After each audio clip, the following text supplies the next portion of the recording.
Buenas tardes.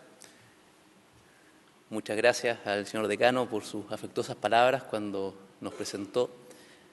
También muchas gracias y un saludo afectuoso para el presidente del Tribunal de Defensa Libre y Competencia, igualmente para la ministra Andrea Gutelman, con quien habíamos participado antes en la tramitación de la ley que creó el Tribunal, también a los demás integrantes del Tribunal de Defensa Libre y Competencia. Ministras y ministros, tengo que preocuparme que el lenguaje sea inclusivo conforme al mandato de la presidenta y por lo mismo también un saludo afectuoso a todos los asistentes, amigas y amigos que están aquí presentes. El tema que me toca plantear, la verdad es que nace siendo polémico. Para ordenarlo, les voy a plantear 7 puntos que considero relevantes tener presentes a la hora de analizar justamente la historia de la ley cuando este proyecto finalmente culmine su tramitación. Un primer punto serán los orígenes del proyecto de ley, por antecedentes, hechos que todos conocen. El segundo punto serán los antecedentes normativos del proyecto de ley, producto que en nuestra historia ya teníamos algunas noticias respecto de ilícitos de carácter penal. El tercer punto serán los antecedentes comparados del proyecto de ley. Hemos tenido también a la vista delitos de carácter penal que están en otras legislaciones que normalmente usamos de referencia. Luego les explicaré el tipo penal que estamos proponiendo, que a diferencia de lo que en algún momento se pudo pensar, lo estamos incorporando directamente al Código Penal. Además, la justificación de haber tratado especialmente, también dentro del Código Penal, la delación compensada. Luego, una norma que para nosotros es fundamental y forma parte también de las ideas matrices del proyecto, consistente en que el fiscal nacional económico sea quien tiene la llave para activar el proceso en el ámbito penal. Y finalmente, algunos contenidos implícitos, aquello que se puede subentender y esperamos se subentiendan correctamente. Escuché con atención a Álvaro Ortúzar, que no nos conocimos personalmente, y me llamó la atención algunas referencias que hizo sobre la historia del proceso legislativo. Y quedé preocupado y espero que la digresión que voy a hacer ahora no signifique que los abogados de cuota $1000 me puedan después ejercer alguna acción, o perdón, de cuota 1000. La preocupación que tengo es que la historia de la ley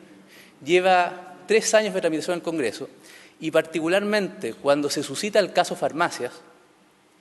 llevábamos, yo creo, alrededor de unas 30 sesiones en la Comisión de Economía del Senado en segundo trámite.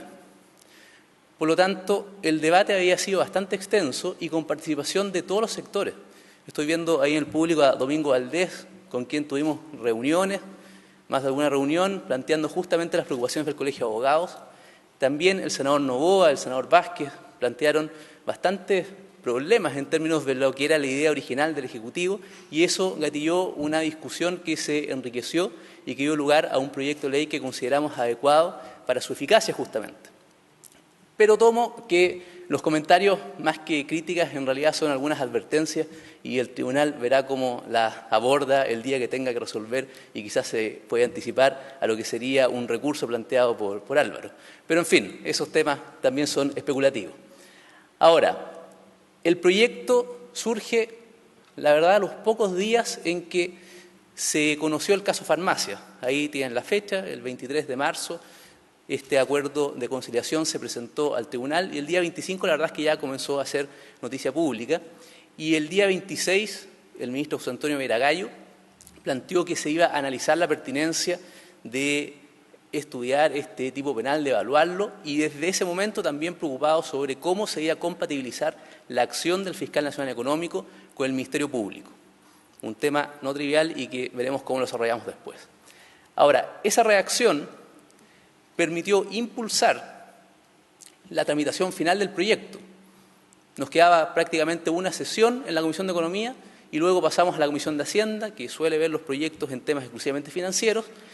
y después de eso directamente a la sala. Y ese trámite fue el que realmente salió mucho más rápido gracias al impulso, gracias a que se comprendió que era necesario darle urgencia, pero siempre ajustado a las ideas matrices que tenía ese proyecto. Y por eso no intentamos legislar a la rápida, sin detenernos y pensar la institución, sobre la base de un proyecto que ya estaba en curso y meter a última hora un tema que es relevante como es esta sanción. Y luego de eso, la verdad es que tuvimos que contener mociones parlamentarias presentadas en la Cámara de Diputados y también mociones de senadores presentados al Senado, que están incluso una actualmente en curso, particularmente, según las que están ahí, la de los senadores Espina y otros, porque mientras ellos podían avanzar con sus mociones, nosotros teníamos que discutir y consideramos profundamente lo que iba a ser el anteproyecto de ley que después fue finalmente impulsado también por el mensaje presidencial del 21 de mayo y que muchos de ustedes recordarán fue lejos el punto más aplaudido y por lo tanto tenemos que escuchar la conciencia ciudadana que quizás se activó sobre un tema que hasta ahora pasaba desapercibido. Luego de eso, el día 10 de junio, nosotros presentamos una indicación sustitutiva respecto de las mociones que están en tramitación en la Cámara. Y ello debido a que consideramos justamente en este análisis de restringirnos exclusivamente a la sanción penal de la colusión que debíamos tratar una de esas mociones en conjunto porque estaba extendiendo también los ilícitos a todos los atentados contra la libre competencia y además respecto a algunos actos en materia de consumidores. Por lo tanto, creíamos que si estábamos reaccionando ante un hecho concreto y la percepción es que la colusión debiera tener una sanción de esta naturaleza, reponiéndola, no podíamos extendernos más allá y reaccionar a propósito de situaciones que pueden ser coyunturalmente razonables, pero que en el futuro nos generan problemas de interpretación y aplicación en las leyes. Los antecedentes normativos en Chile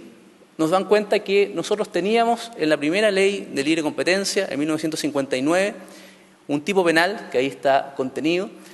en el cual ya la pena hacía alusión a lo que se reiteraría después con algún matiz en el decreto ley 211, y con una descripción que aparentemente para los penalistas podría sorprender porque quizás no era tan malo como se había vislumbrado, como siempre se decía, pero en realidad tiene un truco, y es que junta todos los ilícitos de libre competencia en una misma norma. Entonces, si bien parecen varios elementos descriptivos, una tipificación quizás exhaustiva, en realidad hay unos 6 o 7 ilícitos de libre competencia y no solo referidos a la colusión. Pero en aquellos tiempos, además, era bastante poco aplicable, conforme al sistema económico que teníamos, la legislación de libre competencia y, por lo tanto, no hubo querellas, no hubo acciones que además están radicadas en el Consejo de Defensa del Estado para efectos de invocarlo. Después el decreto ley 211 del año 73 rescató un tipo penal que probablemente intentó simplificarlo a la luz de algunas doctrinas en el ámbito penal respecto de los ilícitos económicos, en el sentido que este tipo de ilícitos no puede anticipar y prever toda la descripción típica posible de invocar ante un tribunal penal, debe tener una conducta abierta porque las posibilidades de comisión probablemente superen el texto expreso de la ley. Sin embargo, el problema es que aquí nuevamente se restringió en demasía la descripción y prácticamente no había ninguna referencia a los contenidos básicos de cualquier tipo de infracción de carácter penal. Conscientes entonces que la ley que teníamos vigente para el año 2002, cuando se presentó el proyecto de ley que creó el Tribunal de Defensa y de Competencia, y asumiendo una decisión de político sancionadora, para ser preciso, no político criminal, sino que justamente orientado a descriminalizar, decidimos que lo razonable era concentrar los incentivos en sanciones económicas adecuadas para aquellos que podían ser potenciales infractores. Y viendo que las multas eran probablemente aquello que se iba a traducir de mejor forma en un incentivo a disuadir la conducta y probablemente también a que en caso de ser sancionado le doliera a aquel que estaba infringiendo la norma. El equilibrio entonces era crear un tribunal independiente que pudiera aplicar una sanción administrativa de carácter económico bastante elevada, la más alta que teníamos a esa fecha, y por lo tanto relevante que se resguardaran todas las descripciones típicas también necesarias para un ilícito administrativo, porque este es un desafío que hay que asumir. También el tribunal en estas materias tiene posibles defensas, que seguramente hay muchas que están en curso, invocando que la sanción administrativa también debe resguardar muchos de los principios que son aplicables en materia penal. Ahora, eso nuevamente le corresponde ya en la aplicación al tribunal. En la ley 20.361 nosotros también consideramos que una ley recientemente dictada, que estaba comenzando a aplicarse, debía razonablemente mantenerse y ponerse a prueba si está funcionando adecuadamente y, por lo tanto, la sanción administrativa validarla y concentrarnos en medidas eficientes en términos de detección de los ilícitos potenciales que podían haber. Por lo tanto, la sanción administrativa se mantuvo, no estaba dentro de las ideas matrices establecer una sanción penal, pero sí recibimos con cuidado y con atención algunas solicitudes y pretensiones en orden a que la multa podía ser reducida respecto de los grandes carteles o en casos de colusiones relativamente significativas. A raíz de ello, y desde ya en esa época estableciendo una clara distinción en orden a que la sanción de la colusión es foco y es la primera acción en orden a la persecución que encamina la Fiscalía Nacional Económica, se estableció que para el caso de colusión la sanción podía llegar hasta 30.000 unidades tributarias anuales, elevándose en 10.000 unidades tributarias anuales adicionales a lo que estaba previsto como sanción. Ahora, las experiencias que nosotros hemos visto relevantes y que muchos de los que están aquí conocen en el ámbito del derecho comparado nos dan pistas que la sanción penal siempre ha estado presente desde las primeras normas que han establecido los ilícitos en materia de libre competencia. E incluso, si nosotros analizamos la norma en Estados Unidos, en Canadá, también en Inglaterra y en Francia, en el caso del Código de Comercio, que lo tiene incluido, nos vamos a encontrar con que las sanciones se extienden también a otros ilícitos y no solamente a la colusión. Nosotros, como ya les he adelantado, nos estamos restringiendo exclusivamente a la colusión. Pero también existen otras experiencias relevantes en materia de sanción que se restringe exclusivamente a la sanción administrativa y particularmente el modelo europeo continental, excluyendo en este caso a Francia. Pero con algunos matices. La norma que normalmente se utiliza como ejemplo y de oposición al sistema anglosajón es el Tratado Constitutivo de la Comunidad Económica Europea, pero los ordenamientos internos o los países integrantes de la Comunidad Económica Europea no han establecido, no han dotado de competencias para una legislación penal supranacional por parte de la comunidad. Entonces, razonablemente, solamente puede haber una sanción de tipo administrativa y la cual ya puede ser muy discutida y en muchos casos se ha invocado justamente unos principios que vamos a ver más adelante, como es el caso del principio del ne bis in idem, o sea, la proscripción de persecución penal múltiple y de sanción múltiple para efectos que una multa aplicada por un ordenamiento interno se deduzca de la que se aplica en la comunidad y viceversa. Adicionalmente, la ley alemana, que suele ser bastante rigurosa en términos del establecimiento de tipos penales, tiene otra peculiaridad, y es que en Alemania hace bastante tiempo se discute que la criminalidad económica debe perseguirse con sanciones eficientes, y eso incluso dejando de lado la sanción penal, pero por el hecho que es posible aplicar con menos rigurosidad los principios de naturaleza penal en la persecución administrativa. Entonces, es una decisión político-sancionadora,